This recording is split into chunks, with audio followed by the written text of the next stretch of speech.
Hi friends, എല്ലാ പ്രിയ കൂട്ടുകാർക്കും competitive ക്രാക്കറിന്റെ video ക്ലാസ്സിലേക്ക് സ്വാഗതം. ഞാൻ വിഷ്ണുരാജ് ആയൂർ. അപ്പോൾ നിങ്ങളെല്ലാവരും നിങ്ങളിൽ പല വിദ്യാർത്ഥികളും നമ്മുടെ ഡിഗ്രിയുടെ പ്രിലിംസിനും മെയിൻസിനും വേണ്ടിയിട്ട് പരിശ്രമിക്കുന്നുണ്ടെന്നറിയാം. നിങ്ങൾ അതിനുവേണ്ടി വർക്കൗട്ട് ചെയ്യുന്നുണ്ടെന്നറിയാം. അപ്പോൾ നിങ്ങൾക്ക് ഉപകാരപ്പെടുന്ന ഒരു ടോപ്പിക്കാണ് നമ്മൾ ഡിസ്കസ് ചെയ്യുന്നത്.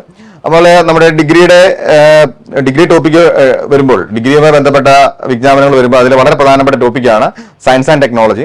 അപ്പോൾ ആ സയൻസ് ആൻഡ് ടെക്നോളജി ഇതിന് ISROയുമായി ബന്ധപ്പെട്ട ധാരാളം ഫാക്ട്സുകൾ പരീക്ഷയ്ക്ക് ചോദിക്കാറുണ്ട്. അപ്പോൾ നമ്മളിന്ന് ഡിസ്കസ് ചെയ്യുന്നത് നമ്മൾ ആ പോർഷൻസ് ആണ്. അതായത് നമ്മളുടെ സയൻസ് ആൻഡ് ടെക്നോളജിയിൽ ISROയുമായി ബന്ധപ്പെട്ട് ചോദിക്കാൻ സാധ്യതയുള്ള മോഡൽ ക്വസ്റ്റ്യൻസ് ജസ്റ്റ് നോക്കാം. ഓക്കെ, ISROയുടെ നിലവിലെ ചെയർമാൻ ആരാണ്? ഓക്കെ, വളരെ പ്രധാനപ്പെട്ട ചോദ്യമാണ്. ISROയുടെ നിലവിലെ ചെയർമാൻ. ഓക്കെ, അപ്പൊ ISROയുടെ നിലവിലെ ചെയർമാനാണ് S സോമനാഥ്. ഓക്കെ, അപ്പോൾ ISROയുടെ നിലവിലെ ചെയർമാനാണ് S സോമനാഥ്. ശ്രീധരൻ സോമനാഥ് ആണ് ഇതിന്റെ ഫുൾ നെയിം. ISROയുടെ 10ാമത്തെ ചെയർമാനാണ്. ഓക്കെ, ISROയുടെ ചെയർമാനായ 5ാമത്തെ മലയാളിയാണ്. ISROയുടെ ചെയർമാനായ 5ാമത്തെ മലയാളിയാണ്. ഓക്കെ, അദ്ദേഹം ആലപ്പുഴ ജില്ലയിലെ തുറവൂർ സ്വദേശിയാണ്. അത് ഓർത്തു വെച്ചിരിക്കുക. ഇനി S സോമനാഥിന്റെ ആത്മകഥയാണ് നിലാവ് കുടിച്ച സിംഹങ്ങൾ. ഓക്കെ, അപ്പോൾ നമ്മുടെ S സോമനാഥിന്റെ ആത്മകഥയാണ് നിലാവ് കുടിച്ച സിംഹങ്ങൾ. അത് ഓർത്തു വെച്ചിരിക്കുക. അടുത്തിടെ പുറത്തിറങ്ങിയ പുസ്തകമാണ്. ഓക്കെ, ആ പുസ്തകം വലിയ വിവാദങ്ങളൊക്കെ സൃഷ്ടിച്ചു. അത് പുറത്തിറങ്ങിയ ഉടനെ തന്നെ പിൻവലിക്കേണ്ടി വന്നു. അത് ഓർത്തു വെച്ചിരിക്കുക. ഓക്കെ, ഇനി ശ്രദ്ധിക്കുക. ഇപ്പൊ നമ്മൾ പറഞ്ഞു ISROയുടെ 10ാമത്തെ ചെയർമാനാണ് S സോമനാഥ്. ചെയർമാനായ 5ാമത്തെ മലയാളിയാണെന്ന് പറഞ്ഞു. ഓക്കെ, ചെയർമാനായ 5ാമത്തെ മലയാളിയാണെന്ന് പറഞ്ഞു. ഇനി ശ്രദ്ധിക്കുക. ഇനി ISRO ചെയർമാനായ മലയാളികൾ. ഓക്കെ, ISRO ചെയർമാനായ മലയാളികൾ. ഓക്കെ, അപ്പൊ ISRO ചെയർമാനായ ആദ്യ മലയാളിയാണ് MGK മേനോൻ. ISRO ചെയർമാനായ 2ാമത്തെ മലയാളിയാണ് K കസ്തൂരിരംഗൻ. ISRO ചെയർമാനായ 3ാമത്തെ മലയാളിയാണ് G മാധവൻ നായർ. ISRO ചെയർമാനായ 4ാമത്തെ മലയാളിയാണ് K രാധാകൃഷ്ണൻ. ISRO ചെയർമാനായ 5ാമത്തെ മലയാളിയാണ് S സോമനാഥ്. വീണ്ടും ആവർത്തിക്കുന്നു, ISROയുടെ 5ാമത്തെ ചെയർമാനാണ് നമ്മുടെ സോമനാഥ് എന്ന് പറഞ്ഞു. അപ്പോൾ നമുക്ക് ഓർഡർന്ന് പറയുകയാണ്. ISRO ചെയർമാനായ ആദ്യ മലയാളി MGK മേനോൻ. ISRO ചെയർമാനായ 2ാമത്തെ മലയാളി K കസ്തൂരിരംഗൻ. ISRO ചെയർമാനായ 3ാമത്തെ മലയാളി G മാധവൻ നായർ. ISRO ചെയർമാനായ 4ാമത്തെ മലയാളി K രാധാകൃഷ്ണൻ. 5ാമത്തെ മലയാളി S സോമനാഥ്. ഓക്കെ, ISROയുടെ ആദ്യത്തെ ചെയർമാൻ വിക്രം സാരാഭായ്. ഓക്കെ, അപ്പോൾ ഡോക്ടർ വിക്രം സാരാഭായി ആണ് ISROയുടെ ആദ്യത്തെ ചെയർമാൻ. ISRO രൂപീകരിച്ച വർഷമാണ് 1969 ഓഗസ്റ്റ് 15. ഓക്കെ, അപ്പോൾ ISRO രൂപീകരിച്ച വർഷമാണ് 1969 ഓഗസ്റ്റ് 15. അപ്പോൾ ISRO രൂപീകരിച്ച വർഷം. ഓക്കെ, ISRO രൂപീകരിച്ച വർഷമാണ് 1969 ഓഗസ്റ്റ് 15. അപ്പോൾ ISROയുടെ ആദ്യ ചെയർമാനാണ് ഡോക്ടർ വിക്രം സാരാഭായ്. ഓക്കെ, ഇനി ISROയ്ക്ക് കീഴിലുള്ള പ്രധാനപ്പെട്ട സ്ഥാപനങ്ങളെ പറ്റിയാണ് നമ്മൾ ഡിസ്കസ് ചെയ്യുന്നത്. ആദ്യം ആൻഡ്രിസ് കോർപ്പറേഷൻ. ഓക്കെ, അപ്പൊ ISROയുടെ ആദ്യത്തെ വാണിജ്യ വിഭാഗമാണ് ആൻഡ്രിസ് കോർപ്പറേഷൻ. ഓക്കെ, അപ്പൊ ISRO ആരംഭിച്ച അവരുടെ ആദ്യത്തെ വാണിജ്യ വിഭാഗമാണ് ആൻഡ്രിസ് കോർപ്പറേഷൻ. 1992 സെപ്റ്റംബർ 28-ാം തീയതിയാണ് നിലവിൽ വന്നത്. അത് ഓർത്തു വെച്ചിരിക്കുക. ഓക്കെ, നമ്മുടെ ആൻഡ്രിസ് കോർപ്പറേഷൻ ആസ്ഥാനം ബാംഗ്ലൂരിലാണ്. അത് ഓർത്തു വെച്ചിരിക്കുക. മേധാവിയുടെ പേരാണ് സഞ്ജയ് കുമാർ അഗർവാൾ. ഓക്കെ, അപ്പോൾ ആൻഡ്രിസ് കോർപ്പറേഷന്റെ മേധാവിയുടെ പേരാണ് സഞ്ജയ് കുമാർ അഗർവാൾ. അപ്പൊ വീണ്ടും ആവർത്തിക്കുകയാണ്. നമ്മുടെ ISRO ആരംഭിച്ച അവരുടെ ആദ്യത്തെ വാണിജ്യ വിഭാഗമാണ് ആൻഡ്രിസ് കോർപ്പറേഷൻ. ആസ്ഥാനം ബാംഗ്ലൂരിലാണ്. 1992 സെപ്റ്റംബർ 28-ാം തീയതിയാണ് നിലവിൽ വന്നത്. മേധാവിയുടെ പേരാണ് സഞ്ജയ് കുമാർ അഗർവാൾ. ഓക്കെ, ഇനി ISROയുടെ 2ാമത്തെ വാണിജ്യ വിഭാഗമാണ് NSIL. ISROയുടെ 2ാമത്തെ വാണിജ്യ വിഭാഗമാണ് NSIL. ഫുൾ ഫോം ആണ് new space India limited. New space India limited. Okay, 2019 March 6-ന് സ്ഥാപിതമായി. 2019 മാർച്ച് 6-ന് സ്ഥാപിതമായി. ആസ്ഥാനം ബാംഗ്ലൂര്. ഓക്കെ, മേധാവിയാണ് രാധാകൃഷ്ണൻ ദുരൈരാജ്. മേധാവിയാണ് രാധാകൃഷ്ണൻ ദുരൈരാജ്. ഓക്കെ, അത് ഓർത്തു വെച്ചിരിക്കുക. അപ്പോൾ ISROയുടെ 2ാമത്തെ വാണിജ്യ വിഭാഗമാണ് NSIL. ഫുൾ ഫോം ആണ് new space India limited. Okay, നിങ്ങൾ PSC ഉദ്യോഗാർത്ഥികൾ ഏറെ നാളായി കാത്തിരുന്ന വളരെ പ്രധാനപ്പെട്ട ഒരു വിജ്ഞാപനം പുറപ്പെടുവിച്ചു കഴിഞ്ഞു. Okay, office attendant. ധാരാളം ഒഴിവുകളുള്ള ഒരു തസ്തികയാണ്. കഴിഞ്ഞ റാങ്ക് ലിസ്റ്റ് പുറത്തിറങ്ങിയിട്ട് 1 വർഷവും 3 മാസവും മാത്രമാണ് പിന്നിട്ടത്. ഇപ്പോൾ തന്നെ ഏതാണ്ട് 96% നിയമനം നടന്നു കഴിഞ്ഞു. ഒന്ന് ആലോചിച്ച് നോക്കുക. ആ ലിസ്റ്റ് പുറത്തിറങ്ങി 1 വർഷവും 3 മാസവും കഴിഞ്ഞപ്പോൾ ലിസ്റ്റിലുള്ള ഏകദേശം 96% ആളുകൾക്ക് നിയമനം കിട്ടിയ ലിസ്റ്റാണ്. അത്രയും വേഗതയിൽ നിയമനം നടക്കുന്ന ലിസ്റ്റാണ്. ഇനിയും ആ റാങ്ക് ലിസ്റ്റിന് ഏതാണ്ട് 1.5 വർഷത്തിന് മുകളിൽ കാലാവധിയുണ്ട്. മിക്കവാറും 2 മാസത്തിനുള്ളിൽ 100% ആളുകൾക്കും ജോലി കിട്ടും. ആ ലിസ്റ്റിൽ ഉൾപ്പെട്ട മെയിൻ ലിസ്റ്റിലും സപ്ലിമെന്ററി ലിസ്റ്റിലും ഉൾപ്പെട്ട എല്ലാ ഉദ്യോഗാർത്ഥികൾക്കും ജോലി കിട്ടും. അപ്പൊ അത്രയും പ്രധാനപ്പെട്ട അത്രയും സാധ്യതയുള്ള ഒരു തസ്തികയാണ് ഓഫീസ് അറ്റൻഡന്റ്. അപ്പോൾ ഓഫീസ് അറ്റൻഡന്റിന്റെ കോഴ്സ് ആരംഭിച്ചിട്ടുണ്ട് കോമ്പറ്റേറ്റീവ് ക്രാക്കറില്ലാതെ. നിങ്ങൾ എല്ലാവരും ആ കോഴ്സിന്റെ ഭാഗമാവുക. നിങ്ങൾക്ക് വളരെ ഗുണം ചെയ്യും. കാരണം 10ാം ക്ലാസ് ആണ് യോഗ്യത. ഓക്കെ, 10ാം ക്ലാസ് ആണ് യോഗ്യത, ഡിഗ്രി ഉള്ളവർക്കും അപേക്ഷിക്കാം. അങ്ങനെ ഒരു ഗുണം കൂടിയുണ്ട്. 10ാം ക്ലാസ് ആണ് ഇതിന്റെ ക്വാളിഫിക്കേഷൻ, ഡിഗ്രി ഉള്ള ആൾക്കാർക്കും അപേക്ഷിക്കാം. ഓക്കെ, അപ്പൊ നിങ്ങൾക്ക് എല്ലാവർക്കും അപേക്ഷിക്കാൻ പറ്റുന്ന ഒരു തസ്തികയാണ് നമ്മുടെ ഓഫീസ് അറ്റൻഡന്റ്. അപ്പോൾ ഓഫീസ് അറ്റൻഡന്റുമായി ബന്ധപ്പെട്ട ഏറ്റവും മികച്ച വിജയം സ്വന്തമാക്കാൻ വേണ്ടിയിട്ട് നമ്മളുടെ കോമ്പറ്റീറ്റീവ് ക്രാക്കർ ബാച്ച് ആരംഭിച്ചിട്ടുണ്ട്. നിങ്ങൾ ആ ബാച്ചിന്റെ ഭാഗമാകുക, നിങ്ങൾക്ക് മികച്ച വിജയം കൈവരിക്കാൻ സാധിക്കും. അപ്പൊ നമ്മുടെ ബാച്ചിന്റെ പ്രത്യേകതകളാണ് ലൈവ് ക്ലാസ്സുകൾ, PDF നോട്ടുകൾ, റെക്കോർഡഡ് ക്ലാസ്സുകൾ, മെന്റർഷിപ്പ്, നമ്മുടെ മോഡൽ ക്വസ്റ്റ്യൻ വർക്കൗട്ട് എല്ലാം നിങ്ങൾക്ക് അവൈലബിൾ ആണ്. നിങ്ങൾക്ക് വളരെ ഫലപ്രദമായ രീതിയിൽ പഠിക്കാൻ കഴിയും. അപ്പോൾ ഇതുമായി ബന്ധപ്പെട്ട കൂടുതൽ ഇൻഫർമേഷൻസിന് നമുക്ക് ഈ ഫോൺ നമ്പറിലേക്ക് കോൺടാക്ട് ചെയ്യാം. 85 90 20 23 21. അപ്പോൾ ഈ സുവർണാവസരം നിങ്ങൾ നഷ്ടപ്പെടുത്തരുത്.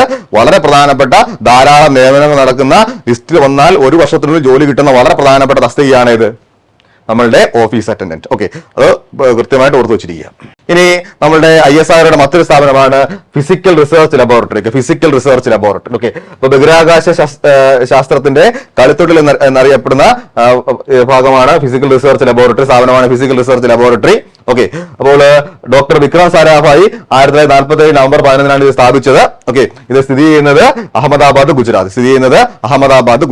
ഓക്കെ, അപ്പോൾ ഫിസിക്കൽ റിസർച്ച് ലബോറട്ടറി ബഹിരാകാശ ശാസ്ത്രത്തിന്റെ കളിത്തൊട്ടിൽ എന്നറിയപ്പെടുന്നു. ഓക്കെ, ഇത് സ്ഥിതി ചെയ്യുന്നത് അഹമ്മദാബാദ്, ഗുജറാത്ത്. അടുത്തത് Vikram Sarabhai space centre. VSSC സ്ഥിതി ചെയ്യുന്നത് നമ്മളുടെ തിരുവനന്തപുരത്താണ്. Vikram Sarabhai space centre. Okay, ഓർത്ത് വെച്ചിരിക്കുക. അപ്പോൾ 1963 നവംബർ 21 VSSC രൂപീകരിച്ചത്. ഓക്കെ, അപ്പോൾ സ്ഥിതി ചെയ്യുന്നത് തുമ്പയിലാണ്. ഓക്കെ, ഇനി VSSC ഇപ്പോഴത്തെ ഡയറക്ടറാണ് doctor S Unnikrishnan Nair. Okay, VSSC ഇപ്പോഴത്തെ ഡയറക്ടറാണ് doctor S Unnikrishnan Nair. Okay, doctor S Unnikrishnan Nair. Okay, അപ്പോൾ VSSCയുടെ നിലവിലെ ഡയറക്ടറാണ് ഡോക്ടർ എസ് ഉണ്ണികൃഷ്ണൻ നായർ. അത് ഓർത്തു വെച്ചിരിക്കുക. അടുത്തത് Satish Dhawan space centre. Okay, നമ്മളുടെ ചന്ദ്രയാൻ 3 പോലുള്ള ദൗത്യങ്ങൾ വിക്ഷേപിച്ച വളരെ പ്രധാനപ്പെട്ട വിക്ഷേപണ കേന്ദ്രമാണ് Satish Dhawan space centre. 1971 October 1 നിലവിൽ വന്നു. ഓക്കെ, ഇവിടെ സ്ഥിതി ചെയ്യുന്നത് ആന്ധ്രാപ്രദേശിലെ തിരുപ്പതി ജില്ലയിലെ ശ്രീഹരിക്കോട്ടയിലാണ് ഇത് സ്ഥിതി ചെയ്യുന്നത്. ഓക്കെ, ഇത് മുൻപ് അറിയപ്പെട്ടിരുന്ന പേരാണ് ശ്രീഹരിക്കോട്ട റേഞ്ച്, SHAR. അപ്പൊ പരീക്ഷ ചോദിക്കും സതീഷ് ധവാൻ സ്പേസ് സെന്ററിന്റെ പഴയ പേരെന്ത്? SHAR. ഓക്കെ, അതിന്റെ ഫുൾ ഫോം ആണ് ശ്രീഹരിക്കോട്ട റേഞ്ച്. പുതിയ പേരാണ് Satish Dhawan space centre. Okay, അപ്പോൾ 1971 ഒക്ടോബർ 1 ഇത് നിലവിൽ വന്നത്. അത് ഓർത്തു വെച്ചിരിക്കുക.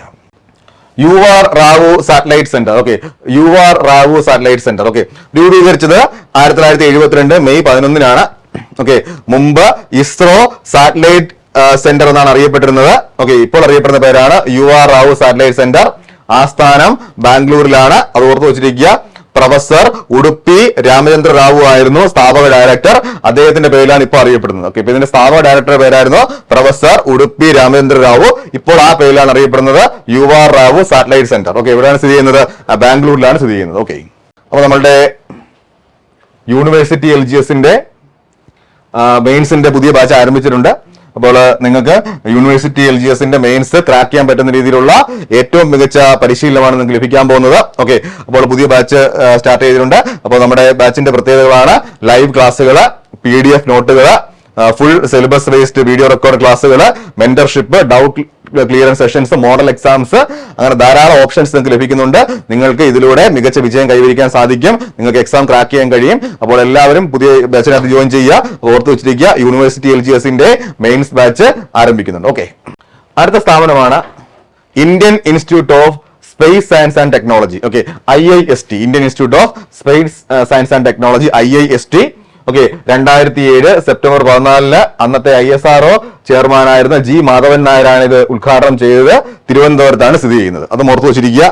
Indian institute of space science and technology. Okay, ബഹിരാകാശ ശാസ്ത്രം, സാങ്കേതിക വിദ്യ എന്നിവയിൽ ശ്രദ്ധ കേന്ദ്രീകരിക്കുന്ന എഞ്ചിനീയറിംഗ് ബിരുദാനന്തര ഡോക്ടറേറ്റ് പ്രോഗ്രാമുകളാണ് IIST വാഗ്ദാനം ചെയ്യുന്നത്. അത് ഓർത്തു വെച്ചിരിക്കുക.